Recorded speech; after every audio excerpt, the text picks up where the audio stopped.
Okay, folks, I'm going to call the meeting to order. This meeting today is going to be somewhat, I guess the best word to use is disjointed, because we've got people on virtual and we've got people here. And so please be patient and bear with us, and we will get through this. Okay, as required under the Planning Act, a public meeting is being held prior to the committee making a decision on these applications. I will first introduce the Committee of Adjustment. I'm Mr. Robertson, and we've got Ms. Richardson, Ms. Archer, Mr. Erickson, and we've got our good counselor, Mr. Yeo. And I'm just going through my list here. So staff in person, we have Ms. Evans, Planner 2. We've got Mr. Lahaye, the Secretary Treasurer for the Committee of Adjustment. We've got Ms. Crockford, she's our recording secretary. And also the Chief Building Official, welcome, Ms. Murchison. And staff remotely, we've got the Director of Development Services, Ms. Berry, and Mr. Shahid, Planner 2. So I hope I didn't miss anyone, and welcome everyone. All right. First thing we have to do is, are there any comments or questions with respect to the agenda?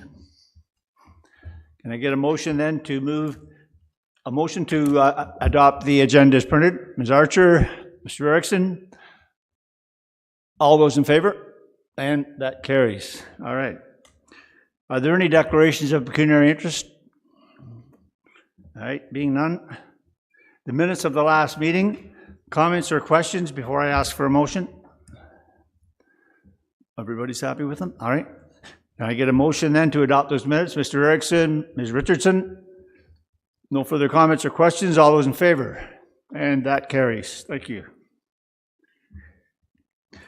Well, all right. For the benefit of everyone here and everyone that's on virtual, this committee will hear comments, gather information, and may ask questions to clarify statements made. The committee may ask and answer questions or redirect questions to the appropriate person. Please note that any information or comments given to the committee during this meeting, they are considered evidence. We will first hear from staff, then the applicant or his or her agent. We will then hear from any person in support of, or from those who have questions, concerns, or are opposed to the application. Finally, the applicant or his or her agent will have an opportunity to respond to any of the statements made to the committee. And I would advise that if you wish to speak when your application comes forward, I will ask if the applicant wishes to speak. I'd appreciate it if you would raise your hand.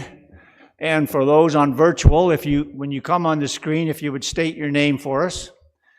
We will afford you 10 minutes to make your presentation. Most people are nowhere near that, but there are some who, I guess, like to talk.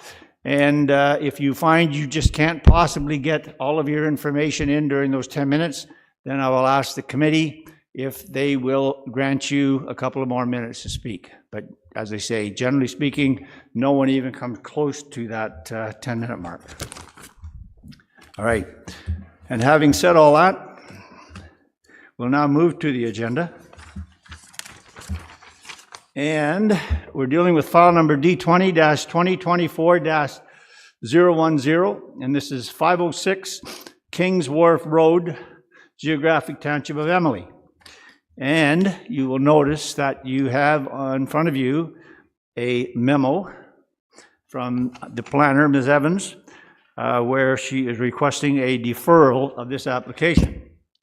Having said all that, Ms. Evans, would you speak to the deferral, please? Thank you. So as per the deferral memo that was sent to committee on Tuesday, new information regarding the application and the proposal has been presented that requires further review and evaluation. So we recommend that the application be deferred until that review and evaluation of that new information has been completed. So a new notice will be issued, and I would recommend no later than 2 months for this to come back to committee. All right, before I get a motion on the floor, because as you know, once the motion's on the floor, the only thing we can talk about is timetable. Are there any questions of the planner with respect to the deferral? All right. Is the applicant here or online? Do you wish to speak to it, sir?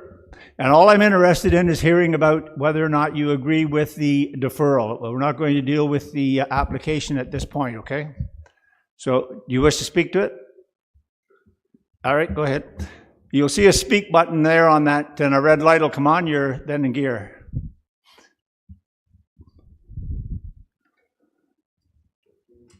There you go. Wonderful. Now, as I say, all I'm interested in is hearing about your opposition or your okay with the deferral.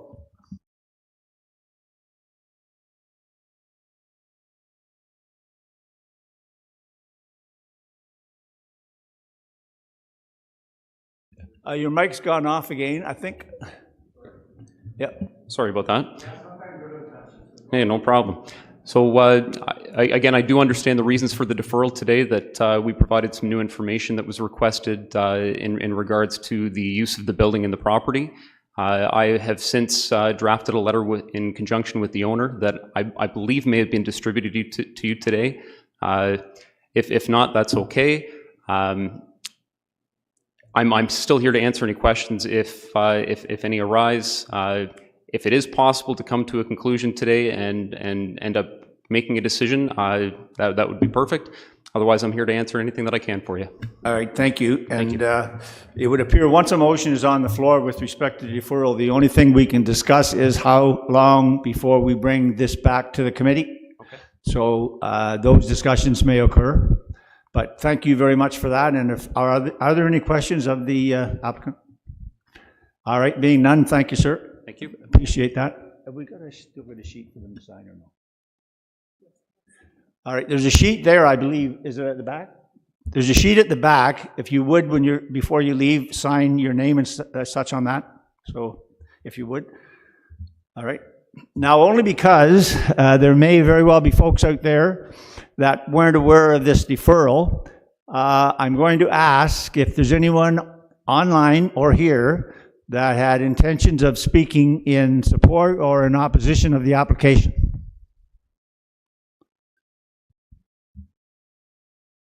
All right. Being none, not that they would have spoken to the application, but at least we could have advised them that it's going to be deferred. So you're looking at what time period? No later than 2 months. All right. Any questions or concerns about that? All right. Can I get a motion on the floor then that we defer this for 2 months? Okay, Ms. Archer, do I have a seconder? Councillor Yeo. Any further comments or questions with respect to the timetable? Councillor Yeo. The motion is no longer than 2 months, not for 2 months, right? So it could in fact come back next month? Yeah, that makes sense, no longer than 2 months, because you may very well be able to clear it up for the next meeting. So thank you for that, Councillor. Yes, that's correct. All right. So no longer than 2 months. All right. Any further comments or questions? All those in favor? And that carries. Thank you. All right. Moving right along.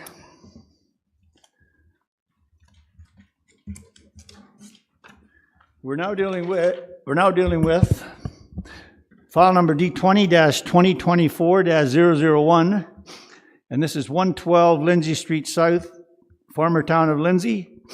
Mr. Shahid, and I believe you're online, sir. Go ahead. Thank you, Mr. Chair.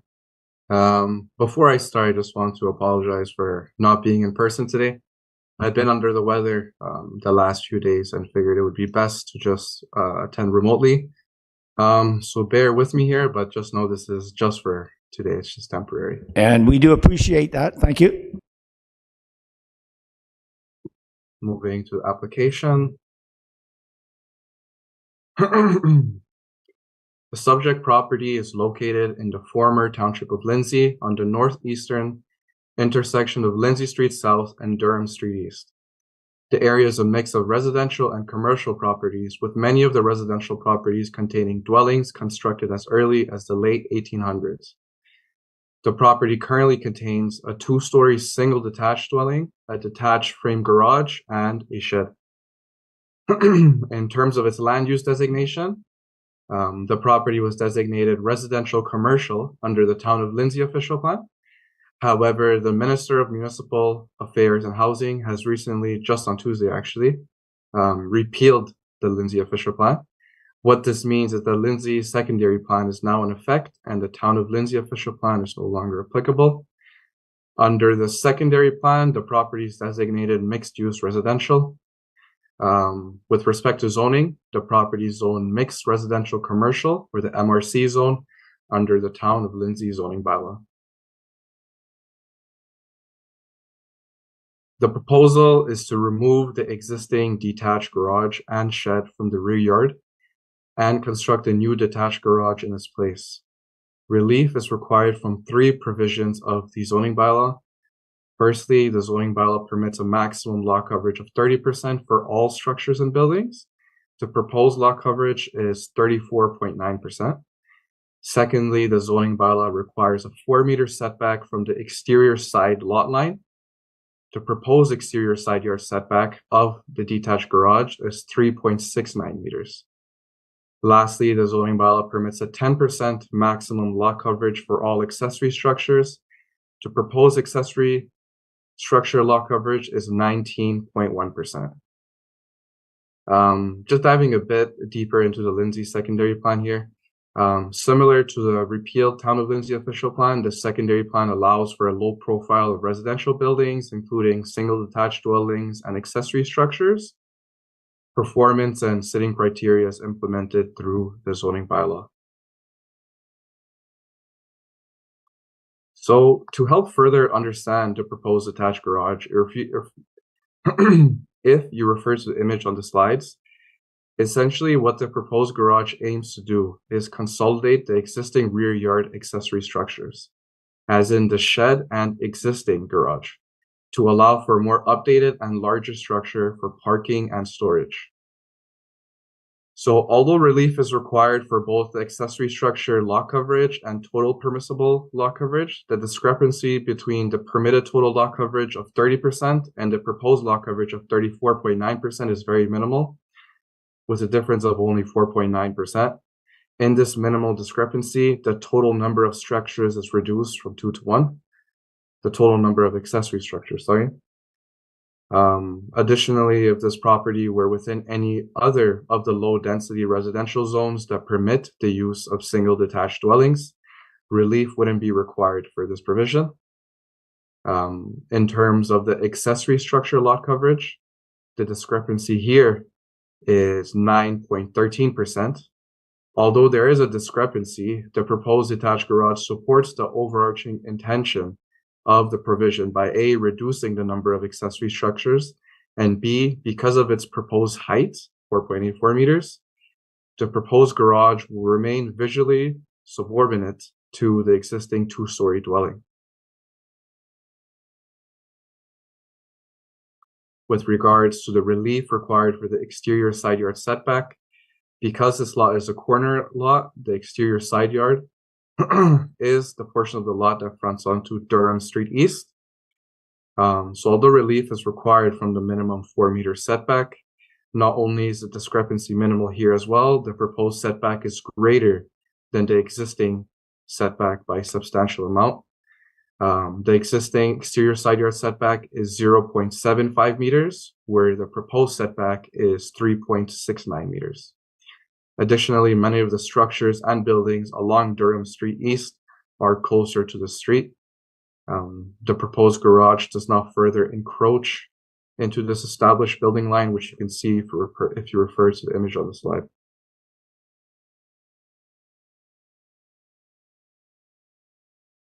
For comments, after the writing of the report, the Engineering and Corporate Assets Department stated that from a development engineering perspective, they have no objection to or comment for this minor variance application. Based on the contents of the report, staff acknowledges the application meets all 4 tests of a minor variance and respectfully recommends approval of the application subject to the conditions identified within the report. Thank you. Thank you, sir. Are there any questions of the planner? Yes, Mr. Erickson, go ahead. Mr. Chair, is there a storage container on the property? Mr. Shahid? Through the chair, yes, that is recognized as the shed, which I mentioned in the report, but that is being removed. So that is the detached garage and that shed are being removed, and they're basically being consolidated. You can see it as that to form this new proposed detached garage. Anything further of the planner? All right, being none, is the applicant here or? Yes, sir. Do you wish to speak to the application? All right. Yes, Ms. Archer? Through you, please, to the applicant. Hang on a second, we'll have him, would you come up to the, do you want to state your name for us, sir? My name's Anthony Crowder. All right, go ahead, Ms. Archer. Could you tell me, please, it's going to be substantially larger than what is there now, the consolidation, but it's going to be substantially larger. What's the purpose of that? It's just the width of it is for two vehicles to go side by each, and then the depth is that if I have to put a vehicle in front of the other, that's really all it comes down to. It's just for the storage of the being able to park inside of it for the vehicles that we have. So you could conceivably park 4 vehicles in there? Yeah. Thank you. Anything further, excuse me, anything further of the applicant? All right, thank you, sir. Thank you. Appreciate that. Is there anyone, excuse me, is there anyone online wishing to speak in support of this application or here in support of this application? Anyone present or online that wishes to speak in opposition to this application? Opposition to this application? Being none, committee, where are we? Councillor Young. As printed? And Ms. Richardson, seconder. Any further comments or questions with respect to the motion on the floor? All those in favor? And that carries. Thank you.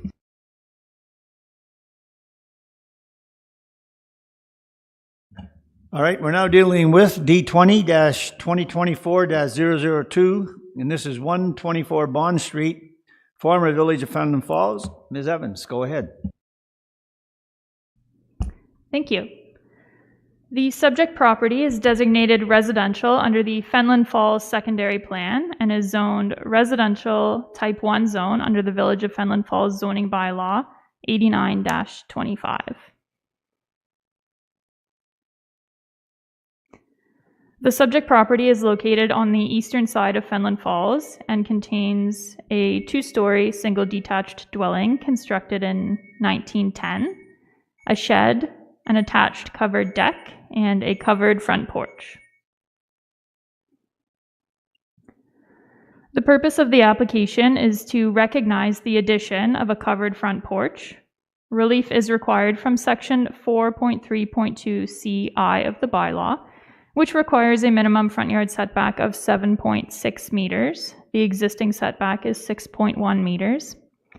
Relief is also required from section 4.3.2F of the bylaw, which requires a minimum setback from the street center line of 17.6 meters. The existing setback is 16.1 meters. The location of the dwelling's front door was reconfigured as the front door used to open directly into the driveway. In the photo on the right here, the previous location of the entrance was on the front of the dwelling, just behind where that car is parked. Now the front door is located off to the right side of the dwelling, providing separation between the entrance to the dwelling and vehicles parked in the driveway. The covered porch accentuates this new entrance and provides shelter from the elements when entering and exiting the dwelling. Looking to the secondary plan, a variety of dwelling types as well as accessory buildings and structures are permitted within the residential designation. The property is within the floodplain hazard based on the location of the development, the nature of the development, and the limited natural features on and adjacent to the site. Staff feel it is reasonable to not require an environmental study, as the proposal is in keeping with the general intent and purpose of the secondary plan. Looking now to the zoning bylaw, the intent of the minimum front yard setback is to ensure adequate spatial separation between built form and the traveled portion of the street, as to not impede traffic, snow removal and maintenance, as well as to maintain features such as sight lines and the character of the streetscape. The covered front porch is aligned with an existing non-complying enclosed portion of the dwelling, which extends across the majority of the front of the dwelling. The front porch addition does not result in any further encroachment than what existed previously. And while the covered porch is to be 6.1 meters from the front lot line, the approximately 6-meter wide grass boulevard, as well as the sidewalk, provide additional physical and visual separation between the porch and the traveled portion of the road. It is not anticipated that the covered porch will impact sightlines or the function of the roadway.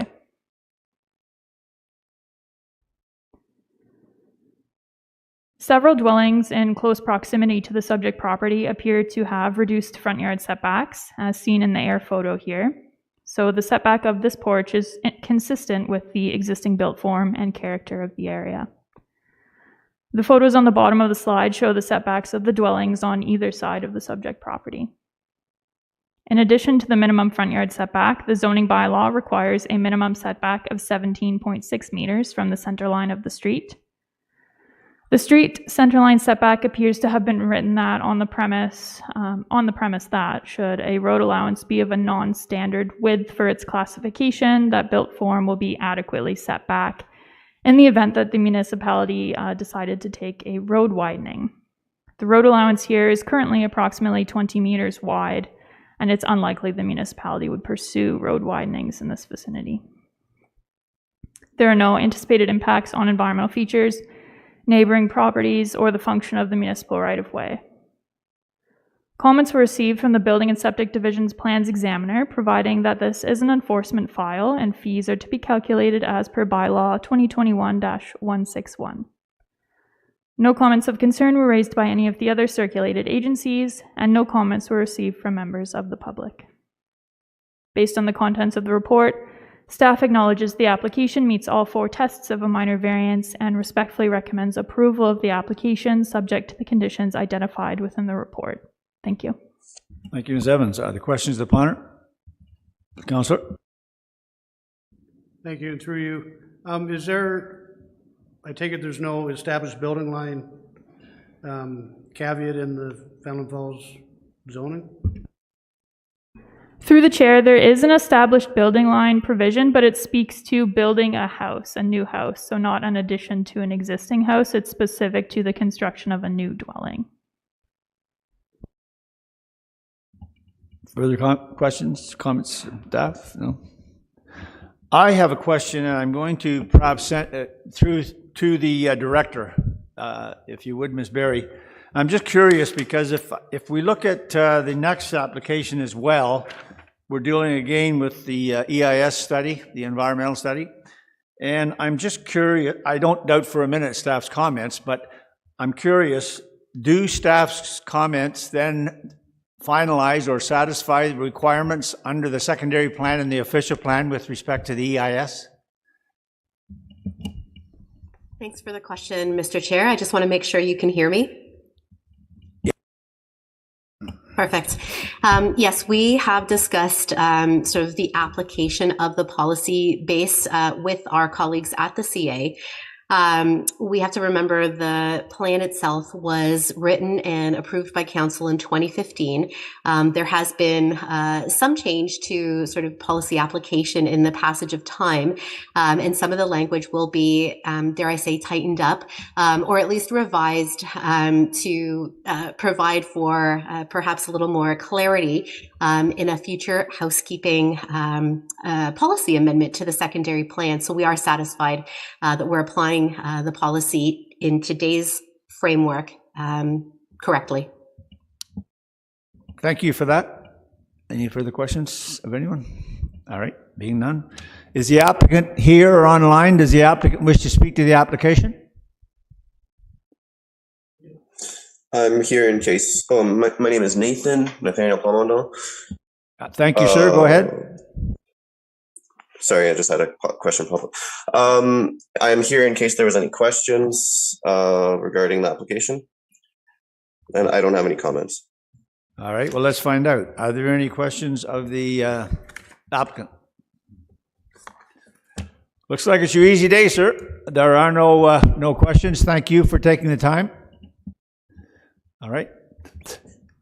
Is there anyone online wishing to speak in, or here, wishing to speak in support of this application? In support of the application? Anyone present or online that wishes to speak in opposition to this application? Opposition to the application? Being none, committee, where are we? Ms. Archer? As printed. Do I have a seconder? Councillor Yeo, any further comments or questions related to the motion on the floor? Being none, all those in favor? And that carries. Thank you. You can see everyone okay, Charlotte?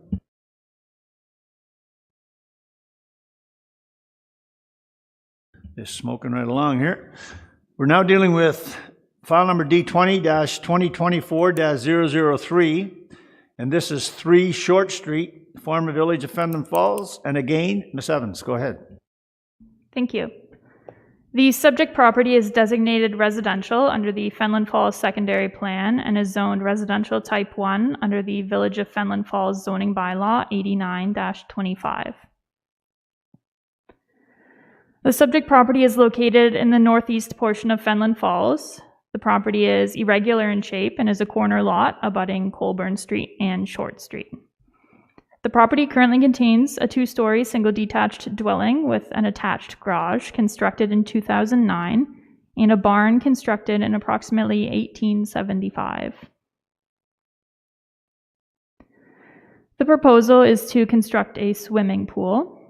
Section 5.1.11b of the bylaw provides that where an outdoor pool is located above grade, the limit of the pool and associated structure, inclusive of decks and structural members associated therewith, shall not be located closer than 3 meters to the side or rear lot line. The proposed setback from the side lot line is 0.8 meters. Relief is also required from Section 5.1.3 of the bylaw, which provides that an accessory building or structure shall not be erected closer than 2 meters to the principal or main building. The proposed pool is to be set back 1.8 meters from the deck attached to the dwelling and 1.6 meters from the screened porch attached to the dwelling. The pool will enhance the outdoor recreational opportunities on the property and is part of a larger landscaping plan for the yard, which can be seen in this illustration. The pool is to be approximately 60 square meters in size.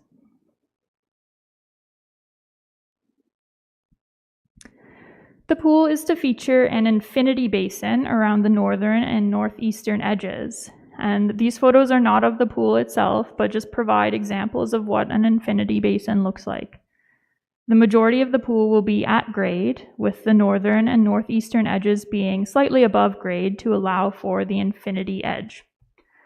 The proposed infinity edge will wrap around one corner of the pool, so the image on the right here is actually quite similar to the proposal.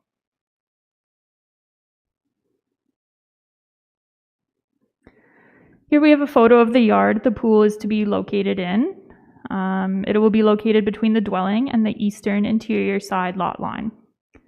The proposed location of the pool makes it visible from the dwelling, and being able to see the pool from the dwelling is important for safety as well as security, as the owners want to be able to see the pool to prevent any unauthorized access. Looking to the official plan, or rather the secondary plan, a variety of dwelling types as well as accessory buildings and structures are permitted within the residential designation. This property is within the floodplain hazard, but based on the location of the proposed development and the limited natural features on and adjacent to the site, staff feel it is reasonable to not require a study and that the proposal is in keeping with the general intent and purpose of the secondary plan. Looking to the zoning bylaw, the purpose of an interior side lot line or setback is to manage massing and privacy issues and to provide sufficient space for lot drainage, access between yards, and building maintenance. The proposed location of the pool is identified with a star on the air photo here. Though the front of the dwelling abuts Colburn Street, the property's front lot line is actually along Short Street, and due to this configuration, the property's interior side yard functions more as a rear yard. The pool is to be located within the interior side yard. The yard is completely enclosed by a solid privacy fence measuring approximately 1.8 meters in height, maintaining privacy between the subject property and the interior side yard of the abutting property to the east. As the pool is not to abut the neighboring property's rear yard, privacy conflicts between these outdoor recreational spaces are not anticipated. Additionally, as the majority of the pool is at grade, it is not anticipated that the pool will result in any massing impacts. Impacts to lot drainage are also not anticipated. The proposed side yard setback will provide adequate space for any maintenance that is required to the pool edge, to the fence, as well as maintenance for landscaping.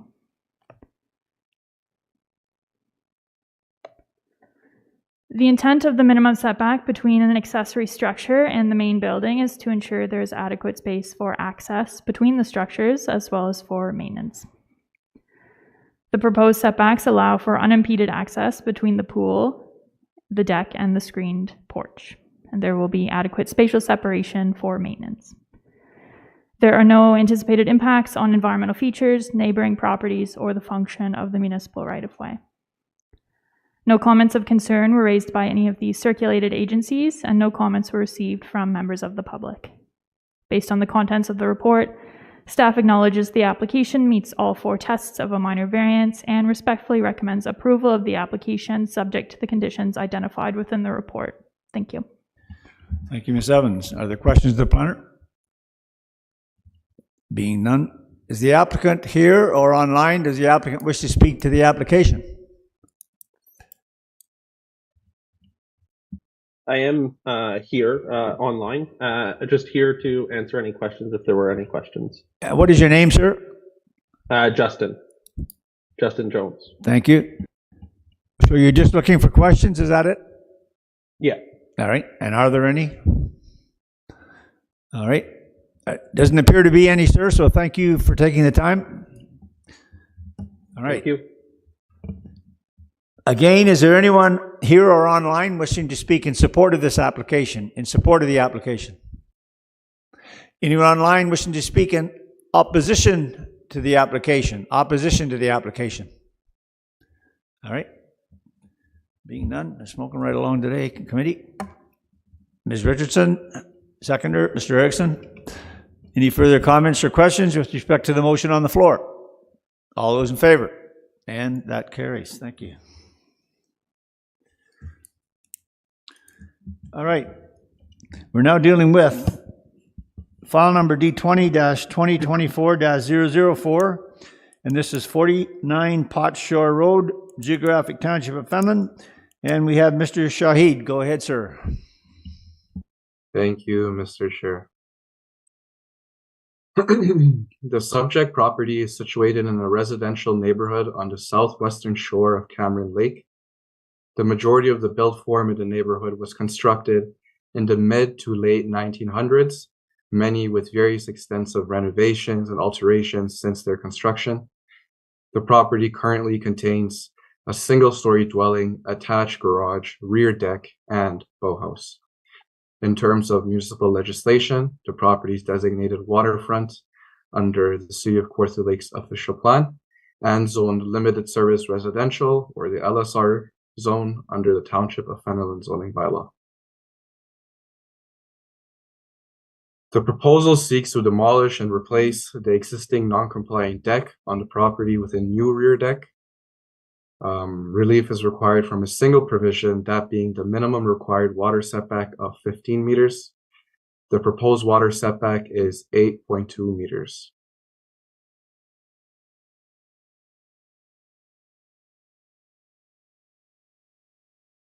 The existing deck on the property is set back 7.4 meters from the shoreline.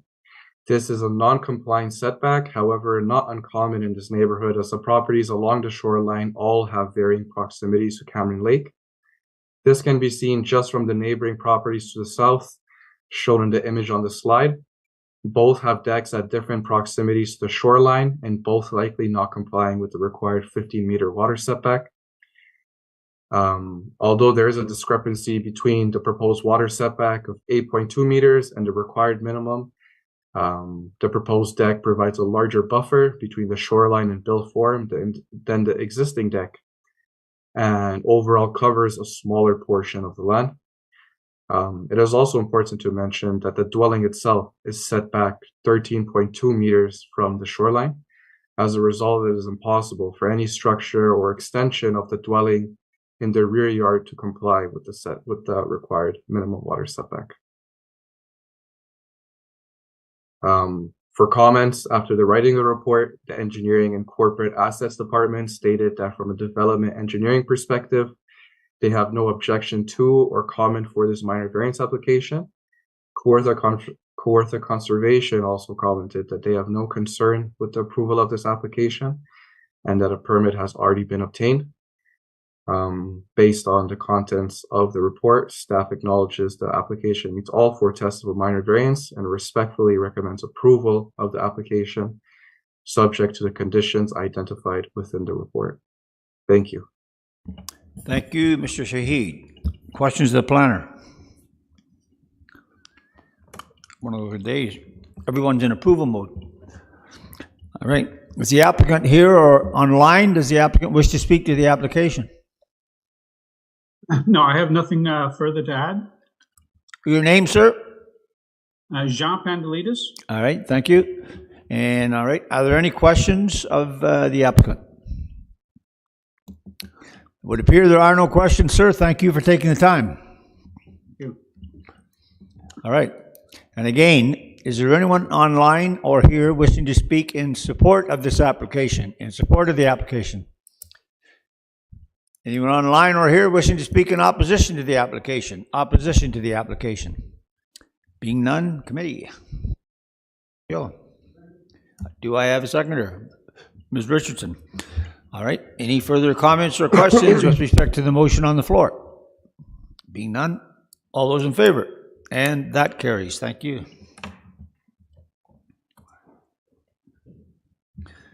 All right.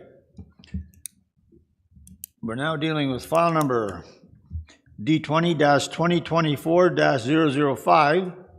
This is 101 Springdale Drive, former town of Lindsay. And Mr. Shahid, you're on again. Go ahead, sir. Thank you, Mr. Chair. The subject property is situated in a new residential neighborhood on the northern edge of Lindsay. As a result, the aerial imagery we have available at this time is from 2018 and does not accurately show how the neighborhood currently looks like. Nonetheless, I hope it helps paint a picture as to the development taking place. The neighborhood subdivision consists mainly of single-story dwellings with walkout basements.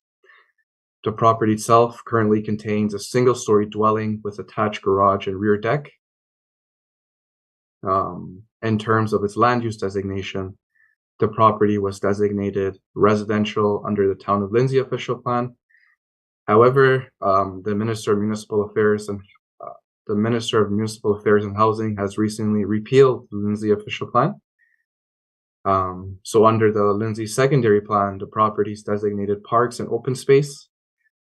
With respect to zoning, the property is zoned residential 1, exception 20, or the R1 S20 zone under the Town of Lindsay zoning bylaw. The proposal seeks to construct a sunroom addition in place of the existing rear deck. Relief is required from 2 provisions of the zoning bylaw. Firstly, section 6.2.f of the zoning bylaw requires a minimum rear yard setback of 7.5 meters. The proposed rear yard setback is 5.5 meters. Lastly, section 6.3.25 of the zoning bylaw permits a maximum 40% lot coverage for all buildings and structures, whereas the proposed lot coverage is 40.5%. Diving a bit deeper into the Lindsay secondary plan, although the property is designated parks and open space under the new secondary plan, the zoning bylaw continues to prevail. So the proposed variance maintains the intent of the secondary plan as it complies with the permitted uses of the zoning bylaw. The proposed sunroom addition will not result in an expansion of the existing building footprint. The sunroom will essentially add enclosed living space using the existing deck. To do so, extra pillars will be added to help support the addition. In terms of the rear yard, the current rear yard setback is 5.5 meters from an uncovered rear deck. The rear deck is compliant with setbacks as the exception zone specifically speaks on uncovered rear decks and encroachment into rear yards. However, now since the sunroom is an enclosed addition, the 5.5 meter setback must be complied with. So although the sunroom addition encroaches into the rear yard, the existing building footprint is not expanded. Moreover, the sunroom is 2.74 meters above ground, meaning no yard amenity space will be impacted at finished grade.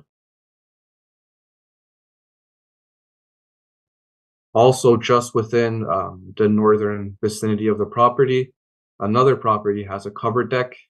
This is different as for this property, it appears the deck is encroaching into their side yard, but this is just to show that covered extensions of dwellings are not entirely uncommon in this neighborhood. Moving to maximum lot coverage, the discrepancy between the permitted maximum and the proposed is very minimal with a difference of only 0.5%.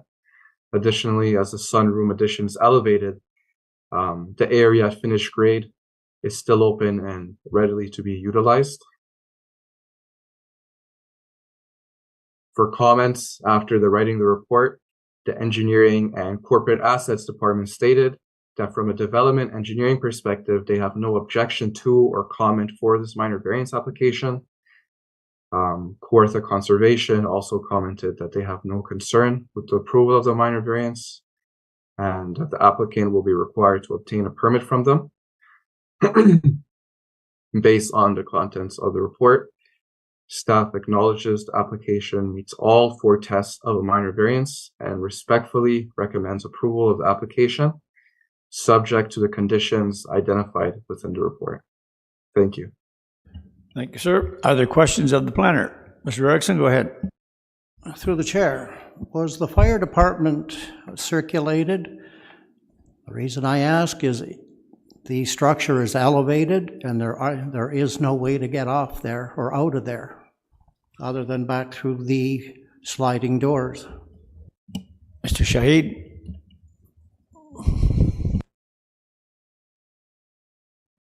Through the chair, thank you for that question. The fire department was circulated. They did not have any comments. For anything further, I'll defer to building if they'd like to speak on that. So they were circulated, no problems.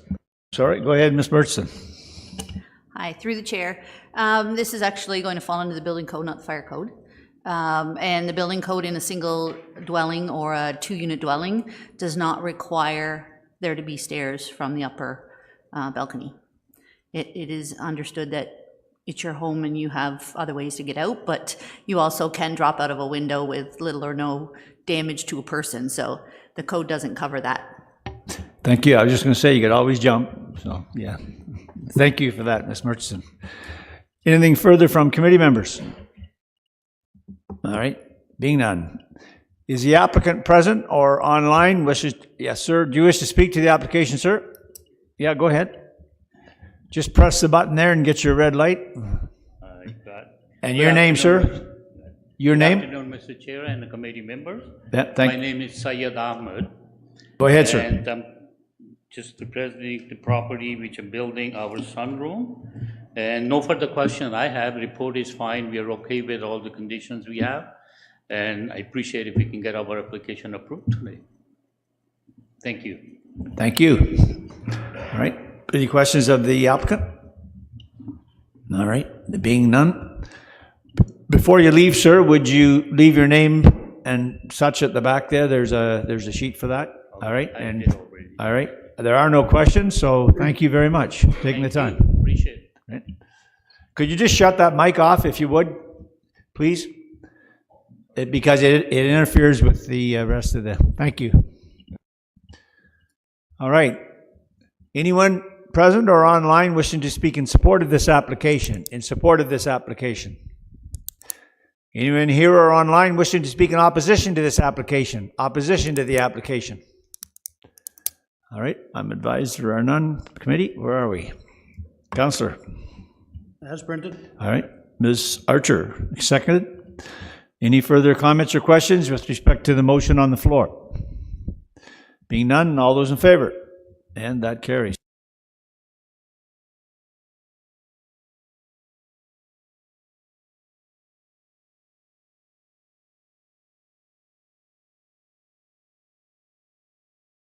All right, we're now dealing with file number D20-2024-006, and this is 42 Walnut Street, Geographic Township of Fenelon.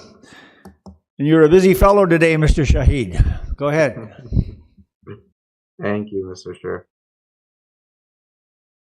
The subject property is situated on the eastern shore of Fells Bay. The area primarily consists of properties with 1 to 2-story seasonal dwellings constructed during various periods of time, ranging from the late 1800s to the late 1990s and early 2000s. The property itself currently contains a 1-story cottage with a shed and lakeside deck. In terms of municipal legislation, the property is designated waterfront under the City of Kawartha Lakes official plan and zoned limited service residential, or the LSR zone, under the Township of Fenelon zoning bylaw.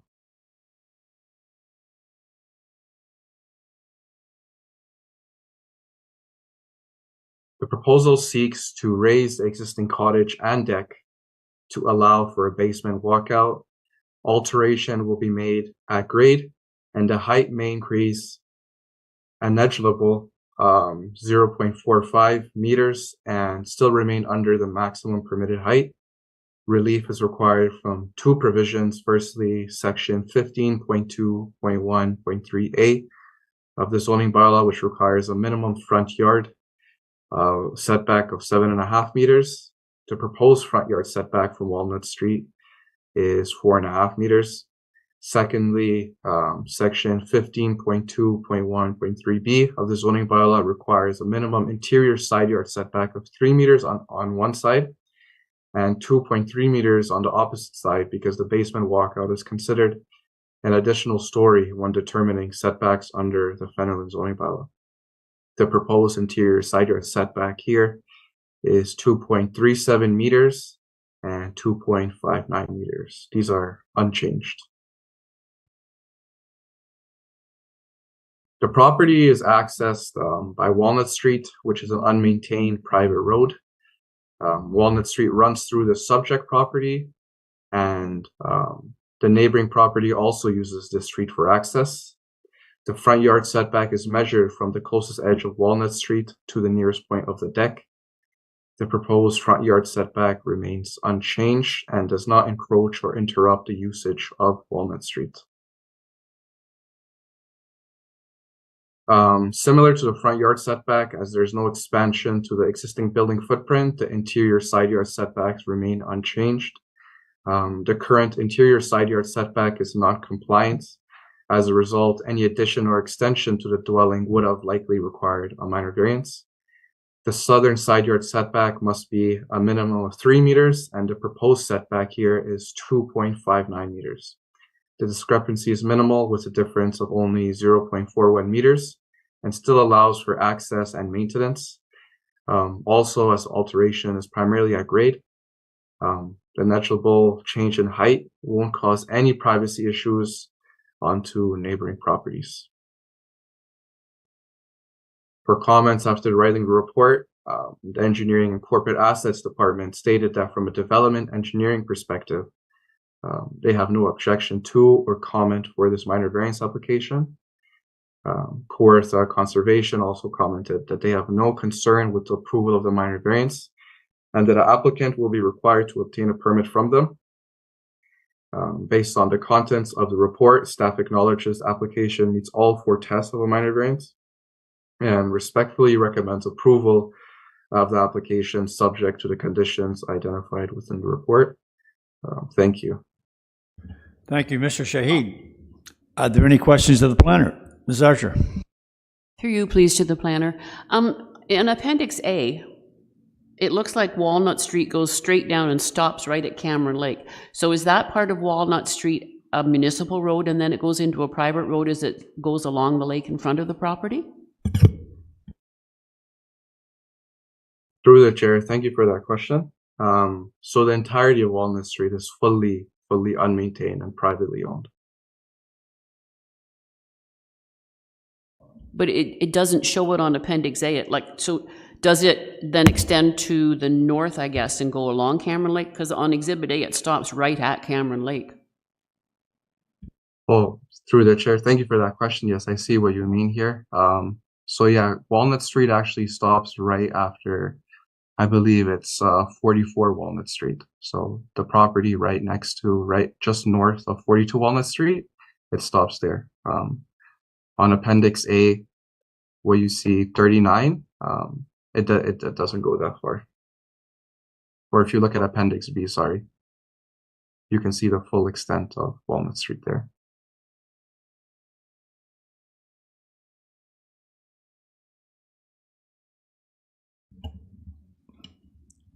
Mr. Archer, you're content?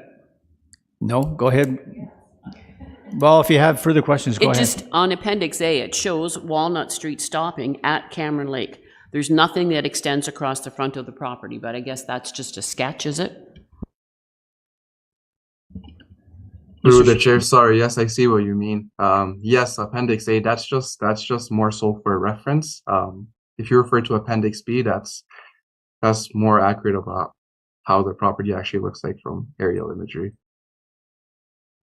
Thank you. Just remember, committee, there are no bad questions. Mr. Erickson? As I just said, so it doesn't show the right-of-way along the lake. It's just showing the lots. That's a question to Mr. Shahid? Yes. Yeah. Mr. Shahid, did you catch that? Through the chair, to the committee member, if you could just clarify that question or expand on it. Yeah, Mr. Erickson, if you would. Okay, so it doesn't show on, as in the form of a survey, a right-of-way going along the shoreline. Through the chair, thank you for that question.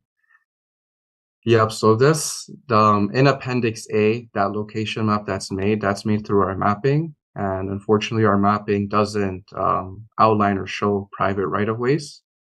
So that is not actually a survey. It's basically just a point of reference just for the meeting itself. Anything further of the planner? All right, thank you for that, Mr. Shahid. All right, is the applicant present? Yes, sir. Do you wish to speak to it? No? All right. Are there any questions of the applicant by committee? Being none? If I may, just on a technical. Wishes to the applicant? Just on a technicality. Is the applicant also an owner? Could you come up to the podium, sir, and hit the button there for your red light? State your name. Yeah, Scott Platten. All right, go ahead. And no, my mother owns it. Okay, I just wanted to make sure so that there's no technical matter with this application. Okay. Anything further on the applicant? All right, if you just turn that off, sir, thank you. All right. Is there anyone online or here wishing to speak in support of this application? Support of this application? Anyone here or online wishing to speak in opposition to this application? Opposition to the application? All right, committee, I'm advised there aren't. What is your intentions? Do I have a mover? Councillor Yeo, seconder. Mr. Erickson. Further comments or questions with respect to the motion on the floor? Being none, all those in favor? I think everyone, and I mean everyone, has taken their happy pills today. I can see that. All right. All right, moving right along. We're dealing with file number D20-2024-007, and this is 55 Glassford Road, Geographic Township of Mariposa. Mr. Shahid, you're on again. Go ahead, sir. Thank you, Mr. Chair. Subject property is situated on the northern shore of Lake Scugog with access from Glassford Road. The residential built form along Glassford Road is comprised of a mix of one-story and two-story single detached dwellings. The majority of the dwellings along Glassford Road were constructed in the 1960s, many with accessory structures constructed more recently, and the majority with various extensive renovations and more recent additions since their construction. There are also a few properties with single detached dwellings constructed in the mid to late 2010s. The properties along Glassford Road have varying proximities to the road and Schoolgard Lake, many with detached garages and or other accessory structures in the front yard. The property itself currently contains a one-story frame dwelling with an attached deck and a shed. In terms of municipal legislation, the property is designated waterfront under the City of Kawartha Lakes official plan and zoned rural residential type 3 or the RR3 zone under the Township of Mariposa zoning bylaw. The proposal seeks to raise the existing dwelling to allow for a basement walkout as well as additions to the dwelling, replace the existing deck with a rear deck and the addition of a detached garage in the front yard. The existing overhang and shed shown in the report will be removed as part of the proposal. Relief is required from a single provision, that being section 14.2.1.4 of the zoning bylaw, which requires a 30-meter minimum water setback. The proposed water setback from the deck is 15 meters and 18.05 meters from the dwelling.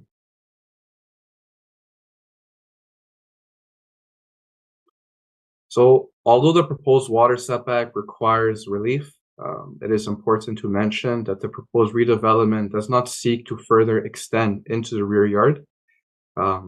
Due to the curved shape of the shoreline, as the redevelopment expands into the side yard, this results in a closer edge of the shoreline to the proposed redevelopment, as seen in the image shown on the slide, where the dashed line represents the shoreline. The existing water setback is also non-compliant, and because the existing dwelling is being used as part of the redevelopment, options for placement are limited. Regardless, the discrepancy is minimal, with only a difference of 0.7 meters between the proposed and existing water setback. Therefore, the variance is minor and maintains the general intent of the zoning bylaw. The proposed redevelopment overall lines up with the character of the neighborhood. If you refer to the image on the slide, you'll see the left image of the neighboring property to the east with a two-story dwelling constructed in 2014. Then looking west, the neighbor directly west has a detached garage in the front yard, completely visible from the road, whereas the subject property is guarded by tall vegetation from Glassford Road, securing the view of the proposed garage from the road.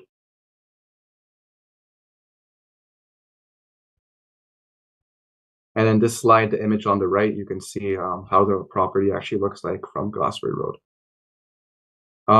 For comments after the writing of the report, the Engineering and Corporate Assets Department stated that from a development engineering perspective, they have no objection to or comment for this minor variance application. Kawartha Conservation also commented that they have no concern with the approval of the minor variance, and the applicant will be required to obtain a permit from them. Based on the content of the report, staff acknowledges the application meets all four tests of the minor variance and respectfully recommends approval of the application subject to the conditions identified within the report. Thank you. Thank you, sir. Questions of the planner? Being none, is the applicant here or online? Does the applicant wish to speak? In your name, sir? Steve Curtis, MV Wilson Engineering. I'm just here on behalf of the owner applicant to answer any questions that may come up. Are there any questions of the deputant? Looks like it's your easy day, sir. No one's interested in questions. All right. Thank you for taking the time. All right. Is there anyone on here or online wishing to speak in support of this application? In support of this application? Anyone here or online wishing to speak in opposition to this application? Opposition to the application? Committee, where are we? Ms. Richardson. As printed, do I have a seconder? Mr. Erickson. All right. Any further comments or questions with respect to the motion on the floor? Being none, all those in favor? And that carries. Thank you. All right, Ms. Evans, we're going to put you back to work. File number D20-2024-008. This is 236 Francis Street East, Geographic Township of Fenelon. Go ahead, Ms. Evans. Thank you. The subject property is designated residential and Special Policy Area 3, being the Sturgeon Lake floodplain area under the Fenelon Falls Secondary Plan. It is zoned Rural Residential Type 2 under the Township of Fenelon zoning bylaw 12-95. The subject property is located on the eastern shore of Fenelon River and contains a single detached dwelling constructed in 1960, 2 sheds, a houseboat, a barrel sauna, and a shipping container. A minor variance was granted in November 2023 for the construction of a detached garage. The proposal is to raise the existing dwelling to construct a walkout basement. Relief is required from section 3.18.1.1 of the bylaw, which requires a minimum setback from the environmental protection zone of 15 meters. The proposed setback is 10 meters. The basement would be under the existing footprint of the dwelling, as well as under the existing attached waterside deck. The basement will add additional living space to better accommodate the property owner as well as family and friends. Looking to the Fenelon Falls Secondary Plan, a portion of the property is within the Special Policy Area 3, being the Sturgeon Lake floodplain area. Please note on page 6 of the report, the heading above the schedule for the plan should read Fenelon Falls Secondary Plan, not City of Kawartha Lake's official plan. Between the dwelling and the shoreline, there is a steep slope, and the dwelling being located at a higher elevation could mitigate the impact of a potential flood event. The addition of the basement is not anticipated to impact neighboring properties or create or aggravate a flood hazard. Based on the location of the proposed development and the limited natural features on and adjacent to the site, staff feel it is reasonable to not require an environmental study, and that the proposal is in keeping with the general intent and purpose of the secondary plan. Additionally, the proposal has been reviewed by Kawartha Region Conservation Authority, who have provided that they have no concern with the approval of the minor variance and that a permit will be required from their office. The photo on the left here shows the front of the existing dwelling, and the photo on the right shows the water side of the dwelling, including the attached deck. Looking to the zoning bylaw, the purpose of the minimum setback from the environmental protection zone is to establish a buffer between development and environmental features. The Rural Residential Type 2 zone does not have a water setback provision. Water bodies in Fenelon, including the Fenelon River, are zoned environmental protection. As such, the required 15-meter setback from the environmental protection zone applies to this property and functions similarly to a minimum water setback. The intent is to protect built form from natural hazards, provide sufficient space to establish vegetation, and to provide sufficient space for the infiltration of stormwater runoff. The photo on the left shows how the property slopes down towards the water. Because of that steep slope and the snow, it was not possible for us to go down to the shoreline during our site visit, so the owner provided the photo on the right, which was taken during warmer weather from the shoreline looking back up towards the dwelling. As the proposed basement is to be located within the existing footprint of the dwelling and attached deck, it is not anticipated that the addition of the basement will impact stormwater runoff or the existing shoreline vegetation. Additionally, the area between the dwelling and the shoreline is steeply sloped. The elevation of that dwelling could mitigate impacts of a flood event. There are no anticipated impacts on environmental features, neighboring properties, or the function of the municipal right-of-way. No comments of concern were raised by any of the circulated agencies, and no comments were received from members of the public. Based on the contents of the report, staff acknowledges the application meets all 4 tests of a minor variance and respectfully recommends approval of the application subject to the conditions identified within the report. Thank you. Thank you. Questions of the planner? Councilor Yo. Yeah, I guess it's, thank you through you, it's kind of a overarching question for the past couple. These are being lifted and on their footprint with no expansion of their setbacks. So, and especially this one, considering that it's already went through a minor variance last year, which kind of, in my mind, says that we've looked at this already and everything on the lot was fine and we let them build the garage. So what's the rationale for being here if there's no expansion to what was existing? Just solely to recognize it? Ms. Evans?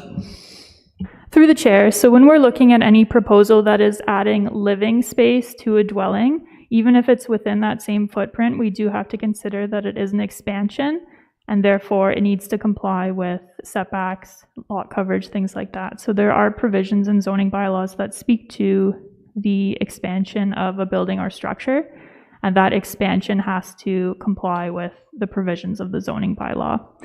In terms of the previous minor variance, we were looking specifically at a detached garage. At the time, I did discuss with the owner that there was a plan to raise the dwelling to construct a basement, so I did ask for a sketch showing the setback between the dwelling and the water, and the sketch that I received did show that it complied with the zoning bylaw. The owner then had a topographic survey done, which showed that it in fact did not comply with the required setback from that environmental protection zone. So that's why we're here again for a different minor variance for a different proposal. Councilor Yeo, you okay with that? Yep, fine, thank you. Further questions of the planner? All right, being none. Is the applicant here or online? Does the applicant wish to speak to the application? And your name, sir? It's John Miller. I'm just here for any questions you might have. Thank you for that. Are there any questions of the applicant?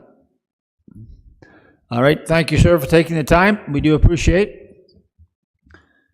All right, is there anyone online wishing to, or here, wishing to speak in support of this application, in support of the application? Anyone present or online wishing to speak in opposition to this application, opposition to the application? Committee, where are we? Ms. Archer, seconded by Councilor Yeo. All right, any further comments or questions with respect to the motion on the floor? All those in favor? And that carries. Thank you. All right, moving right along. We're now dealing with D20-2024-009, and this is 165 Fells Point Road, Geographic Township of Fenelon. And Ms. Evans, you're on again. Thank you. The subject property is designated waterfront under the City of Kawartha Lakes official plan and is zoned limited service residential exception 1 under the Township of Fenelon zoning bylaw 12-95. The subject property is located on the western shore of Fells Bay on the northern portion of Cameron Lake. The property contains a one-story single detached dwelling constructed in 1958, a boathouse, and 2 sheds. The proposal is to raise the existing dwelling to construct a walkout lower level. Relief is required from section 15.2.1.3b of the bylaw, which requires a minimum interior side yard setback of 3 meters on one side and 2.3 meters on the other side. The existing setback from the southeast lot line is 1.75 meters. Relief is also required from section 15.2.1.3e of the bylaw, which requires a minimum water setback of 15 meters. The existing setback is 1.75 meters. A minor variance was granted for this proposal in August of 2023 for relief from the minimum water setback, allowing for a 2.5 meter water setback.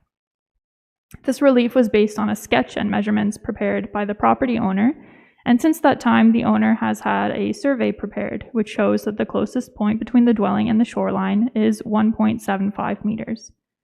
As such, this needs to be addressed through the minor variance process.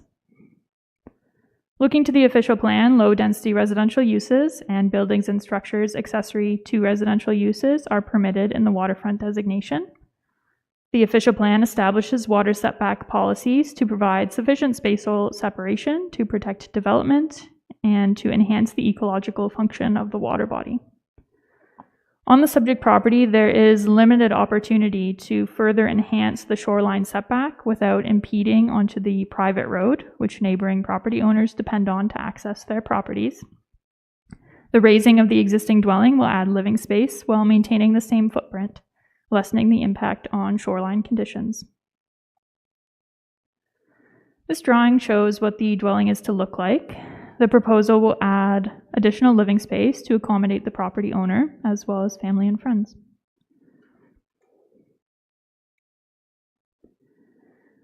Looking now to the zoning bylaw, the intent of a minimum interior side yard setback measured from a shoreline is to ensure there is adequate space for access between front and rear yards, as well as building maintenance. While the closest point between the dwelling and the shoreline is 1.75 meters, the rest of the dwelling is between 2.29 meters and 3.62 meters from the shoreline. The existing setback is to be maintained, and there is adequate space to comfortably walk along the narrowest area between the dwelling and the shoreline and perform any required maintenance. The intent of the minimum water setback is to protect built form from natural hazards, provide sufficient space to establish vegetation, and to provide sufficient space for the infiltration of stormwater runoff. The photo on the left shows the roadside of the existing dwelling, and the photo on the right shows the dwelling as well as the land on the other side of the private road, which goes through the subject property. The proposal to add living space by raising the existing dwelling rather than constructing an addition preserves as much of the shoreline buffer as possible. The proposal maintains the non-complying setback and no further encroachment is proposed. As such, the proposal is not anticipated to alter existing shoreline conditions or negatively impact infiltration. There are no anticipated impacts on environmental features, neighboring properties, or the function of the right-of-way. No comments of concern were raised by any of the circulated agencies, and no comments were received from members of the public. Based on the contents of the report, staff acknowledges the application meets all 4 tests of a minor variance and respectfully recommends approval of the application subject to the conditions identified within the report. Thank you. Thank you, Ms. Evans. Questions of the planner? Mr. Erickson. This might even be the building department. Through the chair, at what point does a structure become 2 stories? This one being raised and a second area being constructed underneath. But where you have an application that is creating just a so-called walkout basement, is the existing structure that's being raised does that become the second story? Who wants to, Ms. Murchison, do you wish to speak to that? Through the chair, it's actually a zoning definition. We rely on the zoning bylaw to speak to whether it's 2-story or not. All right. Did you have any comments? Go ahead. Through the chair, it depends on the particular zoning bylaw as to how it defines a story. Some zoning bylaws specifically define a story as including a walkout basement, while others do not. So it depends bylaw to bylaw. Thank you. Well said. All right. Anything further of the planner? Councilor.